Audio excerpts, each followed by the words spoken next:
Space. The final frontier. More like space, the final frontier. I'll put it out there right now before I go any further that I'm not the biggest Star Trek fan. I've seen a fair amount of the original series and Next Generation episodes. I've caught a few of the movies, Wrath of Khan, First Contact, the Revival series, Trek etc. But I wouldn't by any measurement of the word say that I'm a die-hard fan or a Trekkie. It's not that I'm opposed to Star Trek. I actually think I'd enjoy a great amount of it. I just haven't found the time to sit and really give it a chance outside of some random bits and bobs here and there.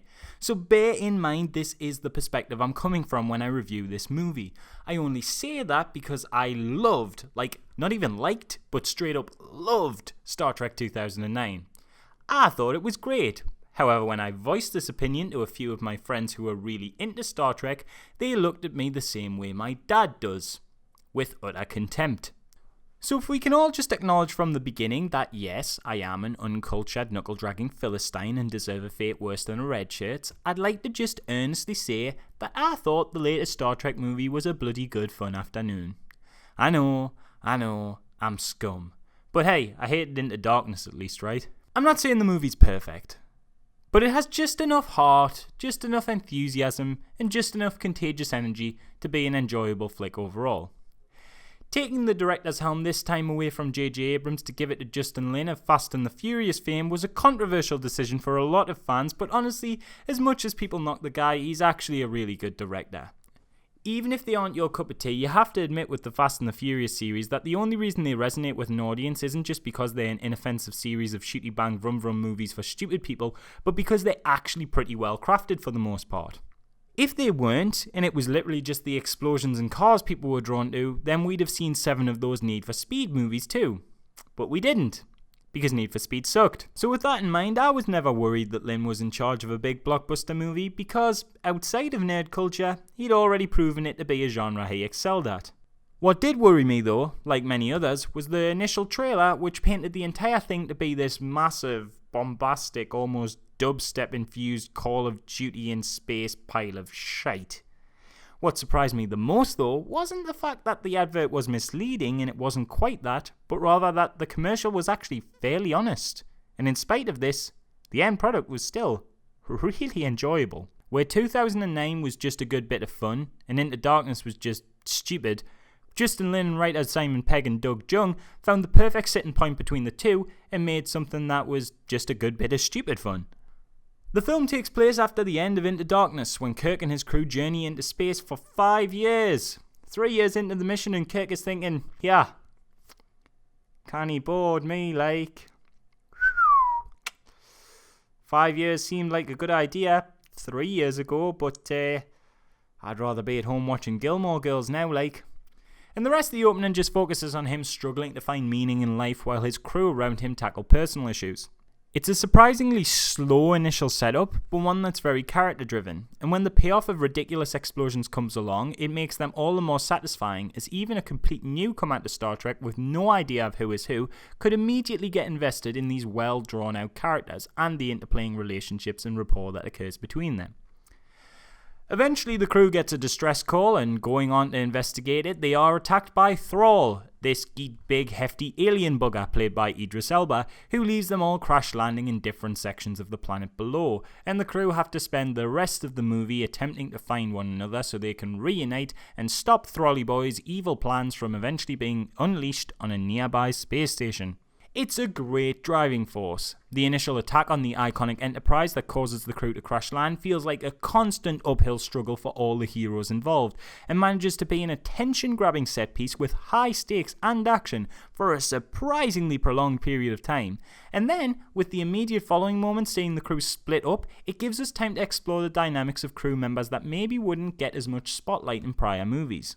It also gives the crew this real sense of utopian community that Star Trek thrives on. There's no internal conflict. And in previous movies, the friendship between Spock and Kirk was very apparent, as it has always been, which is probably why we get so much interesting fanfiction floating around the internet. But prior to this, at least in the previous 2 films, I wouldn't say you really got a feel for how much, say, Spock and Bones cared for one another, or Kirk and Chekhov, or Sulu and Uhura.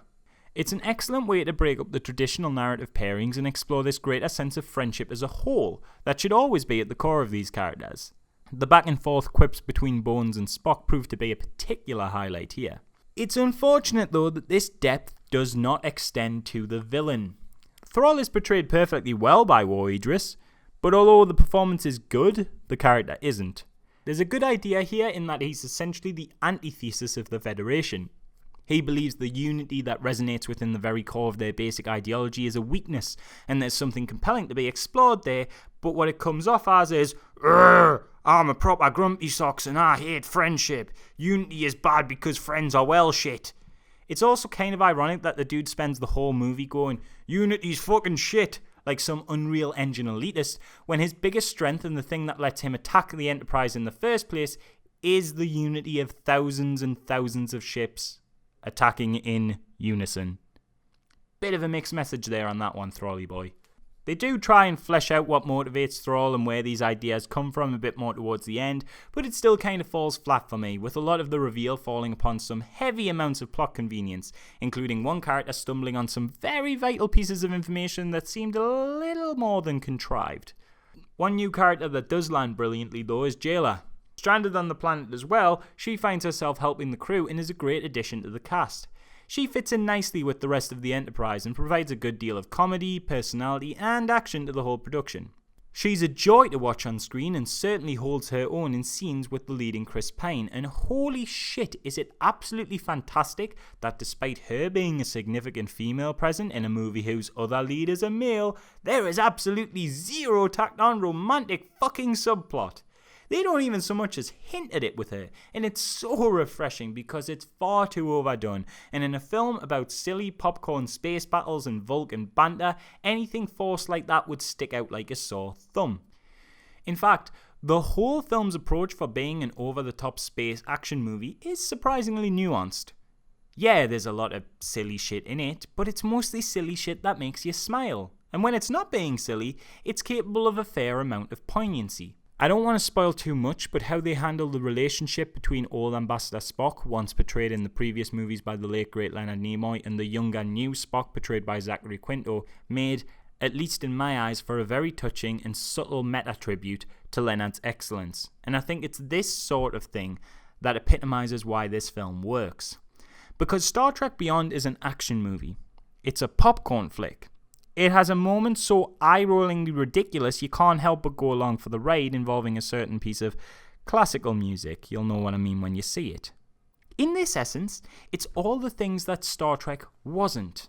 And yet somehow, at least from my non-Trekkie perspective of things, it knows what makes Star Trek work. It gets it. It understands the characters, the ideas, the friendship, and what the name Star Trek means to people. It might be just a bit of popcorn fun, but it's a respectful bit of popcorn fun that really cares about the name it's attached to. Yeah, I imagine a lot of Trek fans won't like it because it's daft at times, but come on, you guys have seen The Arena. Star Trek is a little bit daft, and that's okay. Because as much as people love it for its bold philosophies and forward thinking, never forget that if you are a Star Trek fan, that whenever you watched an episode of any of the series, whenever you got wrapped up in character relationships, whenever you explored a planet with the crew of the USS Enterprise, above all else you were watching it because you were having fun. And in my humble opinion, this movie captures just that. It's fun. And for that, I hope it lives long and prospers. But then again, what do I know? We've already established that I'm a Trek-illiterate moron, and if you want me to leave you on something that'll really piss you off, then as much as I love the movie, I just want to give you this one last complaint.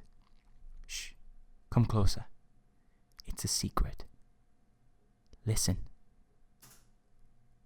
I kind of missed the lens flare.